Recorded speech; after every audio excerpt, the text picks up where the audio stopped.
ముఖ్యంగా ఇవాళ ఆహార పదార్థాలు కలుషితం కావడం, అనేక రకాల రంగులు, ఉప్పు, చక్కెర వంటి నిల్వ పదార్థాలను ఉపయోగించడం ద్వారా పిల్లలకు పెద్దలకు కూడా ఆకర్షణీయమైనటువంటి ఆహార పదార్థాలను తయారు చేయడంతో వాటి పట్ల ఆకర్షితులై పిల్లలు పెద్దలు ఎక్కువగా తీసుకోవడం వలన ఇవాళ అనేక రోగాల బారిన పడక తప్పడం లేదు. ఆరోగ్య భారతావని నిర్మించుకోవాల్సిన బదులు మనం ఇవాళ అనారోగ్య భారతంలో కొట్టుమిట్టాడుతున్న సందర్భంలో ఒక్కసారి మనం ఆలోచించుకోవాల్సిన అవసరం ఉంది. ప్రస్తుతం మనం తీసుకుంటున్నటువంటి ఆహార పదార్థాల లోపల పోషక విలువలు లేకపోగా తర్వాత 1960 ప్రాంతంలో ఎప్పుడైతే హరిత విప్లవం ప్రారంభమైందో అప్పటి నుండి ఎక్కువగా రసాయన పదార్థాలు, ఎరువుల వాడకం గణనీయంగా పెరిగిన కారణంగా ధాన్యము పండించుతున్నటువంటి ధాన్యము తర్వాత నేలలు కూడా విషపూరితం కావడం వల్ల ఇవాళ మనం పోషకాహారాలకు దూరమవుతున్నాం. అంతేకాకుండా కాల్షియం, మెగ్నీషియం, పొటాషియం వంటి సహజంగా ఉండవలసినటువంటి పోషక విలువలు కూడా మనం ప్రస్తుతం పండిస్తున్నటువంటి బియ్యము, తర్వాత గోధుమలు, ఇతర ఆహార పదార్థాల లోపల తగ్గిపోతున్న మాటను కూడా మనం గమనించాల్సినటువంటి అవసరం ఉంది. అందుకే నూతన వరి వంగడాలు లేదా ఇతర అన్ని రకాల వంగడాలను కూడా పోషక విలువలతో కూడిన విధంగా తయారు చేయాలని ప్రజలు శాస్త్రవేత్తలకు విజ్ఞప్తి చేస్తున్నటువంటి తరుణంలో మనం ఉన్నాం. ఒకవైపు హరిత విప్లవం కారణంగా రసాయన పదార్థాల వాడకం, ఎరువుల వాడకం వల్ల ఎట్లయితే ఆహార పదార్థం చిన్నాభిన్నమై కలుషితమైపోయిందో, మరొక వైపు ఇవాళ పోషక విలువలు లేనటువంటి పదార్థాల కారణంగా మరి ప్రజలు కూడా అనారోగ్యం బారిన పడుతున్న సందర్భాన్ని గమనిస్తే, ముఖ్యంగా ఇవాళ భారతదేశంలో 11% జనాభాకు షుగర్ వ్యాధి అటాక్ అయి ఉన్నది. అలాగే 38% మంది జనాభాకు బీపీ అంటే అధిక రక్తపోటుతోని కొట్టుమిట్టాడుతున్నటువంటి సందర్భాన్ని మనం గమనించవచ్చు. ఇక 24% మంది అధిక కొలెస్ట్రాల్ కారణంగా ఇబ్బందులకు గురవుతూ సావో రేవో తేల్చుకునే పరిస్థితిలో ఇబ్బంది పడుతున్నారు. ఇవే కాకుండా ఊపిరితిత్తుల వ్యాధులు, కాలేయ వ్యాధులు, అలాగే క్యాన్సర్ల బారిన పడుతూ ఈ దేశ జనాభా చాలా ఇబ్బందులకు గురవుతున్నటువంటి సందర్భాన్ని మనం గమనించాల్సినటువంటి అవసరం ఉంది.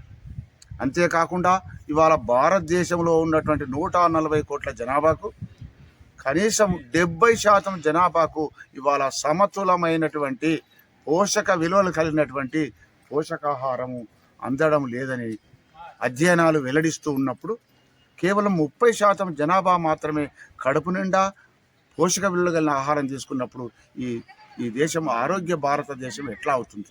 మరి దానికి ప్రత్యామ్నాయం ఏమీ లేదా? మార్పును కోరే మనం అందరం కూడా ఆలోచించాల్సినటువంటి అవసరం ఉన్నది. చాలా పూర్వకాలం లోపల కూడా చిరుధాన్యాలు, సిరిధాన్యాల పేరుతో చెప్తున్నటువంటి ముఖ్యంగా సామలు, కొర్రలు, అండుకొర్రలు, ఊదలు, రాగులు, సజ్జలు, జొన్నలు ఇవన్నీ కూడా తృణధాన్యాలు లేదా గడ్డి ధాన్యాలు లేదా సిరిధాన్యాలు, చిరుధాన్యాలు రకరకాల పేర్లతో పిలువబడుతున్నాయి. గతంలో చాలా పూర్వకాలం కూడా మనం పండించుకున్నాం. మన వారసులు, మన పూర్వీకులు ఇవి తయారు చేసి మనం తిన్న సందర్భాలని. కానీ ఎప్పుడైతే 1960 ప్రాంతంలో ఎక్కడైతే ఎక్కువ పంటలు ఉత్పత్తి చేయాలనేటువంటి భ్రమతోని మనం ఈ ఆధునిక రంగంలో ప్రవేశించిన తర్వాత వీటి యొక్క వాడకం, వీటి యొక్క ఉత్పత్తి, వీటి యొక్క ఆహార పదార్థాలుగా తీసుకోవడం తగ్గిపోయింది. ఎప్పుడైతే మనం చిరుధాన్యాలకు దూరమైనామో అప్పుడే అనారోగ్యాన్ని తెచ్చిపెట్టుకున్నటువంటి పరిస్థితులను మనం గమనించాల్సినటువంటి అవసరం ఉంది. కాబట్టి ఇప్పుడు ఉన్నటువంటి సంక్లిష్ట పరిస్థితుల నుండి బయటపడడానికి, ఆరోగ్యాన్ని నుంచి కాపాడుకోవడానికి ముఖ్యంగా ఇవాళ కనీసం 68% 5 ఏళ్ల లోపు పిల్లలను కనుక గమనించినట్టయితే 68% మంది పిల్లలు పోషకాహారం లేకపోవడం వల్లనే అర్ధాంతరంగా మరణిస్తున్నటువంటి దయనీయ పరిస్థితులు ఇవాళ భారతదేశంలో కొనసాగుతుంది.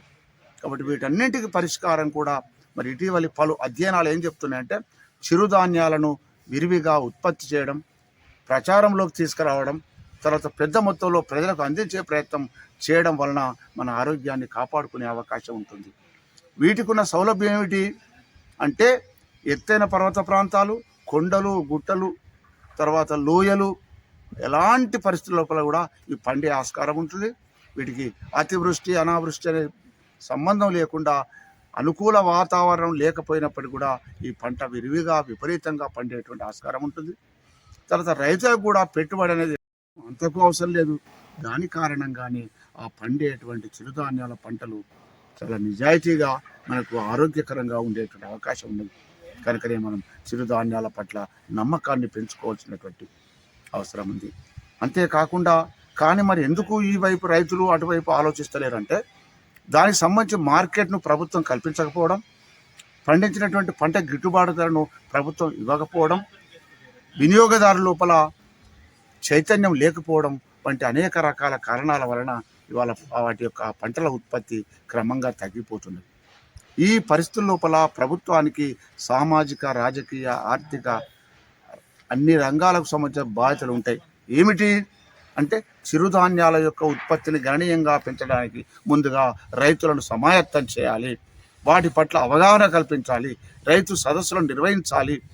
అట్లాగే వాళ్లకు పండించే క్రమం లోపల అనేక రకాలైనటువంటి సహకారాన్ని ఇవ్వడం ద్వారా, వాళ్లకు చేయూతనివ్వడం ద్వారా ఉత్పత్తిని బాగా పెంచడం ఒకవైపు జరిగితే, అంతే సమాంతరంగా ఆ చిరుధాన్యాల యొక్క వాడకాన్ని గణనీయంగా పెంచడానికి కూడా మన నిత్య జీవితం లోపల ప్రసార సాధనాల ద్వారా ప్రజల్లో చైతన్యం తీసుకురావాల్సిన అవసరం ఉంది. అంతేకాకుండా ఇవాళ ప్రజలు కూడా మరొక డిమాండ్ చేస్తున్నారు. ఎప్పుడైతే 2020 ప్రాంతంలో ఈ దేశంలో లేదా ప్రపంచంలో కరోనా వచ్చిందో, కరోనా వచ్చిన తర్వాత ప్రధానంగా అర్థమైనది ఏమిటంటే పోషకాహార లోపం వల్ల, పోషక విలువలు లేకపోవడం వల్ల, లేదా రోగ నిరోధక శక్తి సన్నగిల్లడం వల్ల రోగాల బారిన పాడే ప్రమాదం ఉంటుంది అనేది ఎప్పుడు తెలిసింది మనకు? సర్వసామాన్య ప్రజానీకానికి కరోనా సమయంలోనే.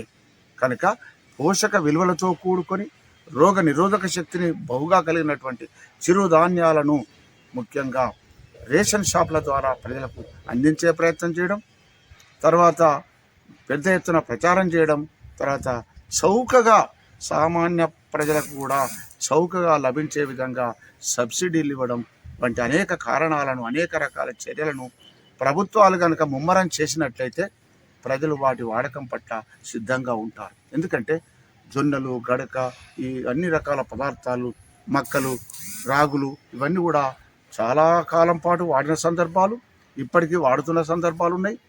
ముఖ్యంగా ఈ చిరుధాన్యాలను పెద్ద ఎత్తున ప్రచారం చేయడానికి కనుక గ్రామీణ ప్రాంతాలను ఎన్నుకొని వాటికి సంబంధించిన తగినటువంటి మార్కెట్ కల్పించే ప్రయత్నం కనుక చేసినట్టయితే ఖచ్చితంగా మనము ఈ షుగర్ కానీ, బీపీ కానీ, తర్వాత కొలెస్ట్రాల్, క్యాన్సర్ లాంటి భయంకరమైనటువంటి రోగాలను ఈ దేశం నుండి తరిమి కొట్టడానికి అవకాశం ఉంటుంది.